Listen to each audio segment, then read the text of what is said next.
Sukumar Telugu cinema రంగంలో తనదైన ముద్ర వేసిన దర్శకుడు. తన కథా కథనాలతో కొత్త ప్రయోగాలతో ప్రేక్షకులను ఆకట్టుకునే ఇతను తెలుగు సినిమా ఇండస్ట్రీకి ఎంతో విలువైన ఆస్తిగా చెప్పవచ్చు. సుకుమార్ గారి చిత్రాలలో విజువల్స్ చాలా అద్భుతంగా ఉంటాయి. ప్రతి ఫ్రేమ్ కూడా కళాత్మకంగా ఉంటుంది. సుకుమార్ ను తెలుగు ఇండస్ట్రీ ముద్దుగా లెక్కల మాస్టారు అని పిలుచుకుంటుంది. ఆర్య సినిమాతో అల్లు అర్జున్ కు లైఫ్ ఇచ్చిన సుకుమార్ రంగస్థలం సినిమాతో రామ్ చరణ్ లో నటుడిని బయటకు తీసుకొచ్చారు.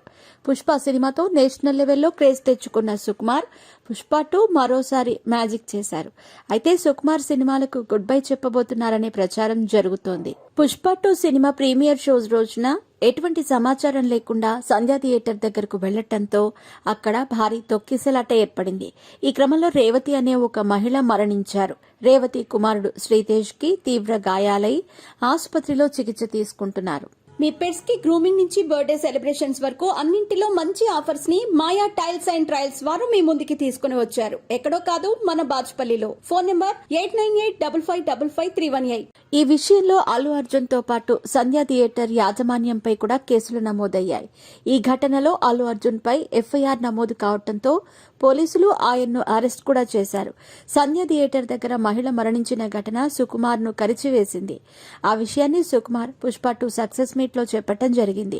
సినిమా ఇంత పెద్ద హిట్ అయినా కూడా నాకు సంతోషంగా లేదని, సినిమాను రీక్రియేట్ చేయగలను కానీ ఓ జీవితాన్ని తిరిగి ఇవ్వలేమని సుకుమార్ చెప్పుకొచ్చారు. తాజాగా సుమ సుకుమార్ ను ప్రశ్నిస్తూ ఒకటి వదిలేయాలి అంటే ఏది వదిలేస్తారని అడగ్గా సినిమాలు చేయటం మానేస్తానని సుకుమార్ చెప్పుకొచ్చాడు. దీంతో పక్కనే కూర్చున్న రామ్ చరణ్ షాక్ అయ్యి అలా ఏం జరగదని సైగలు చేశాడు.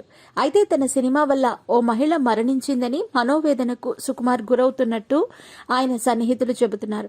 ప్రస్తుతం సుకుమార్ సినిమాలు మానేస్తాను అని చెప్పిన వీడియో నెట్టింట వైరల్ గా మారింది.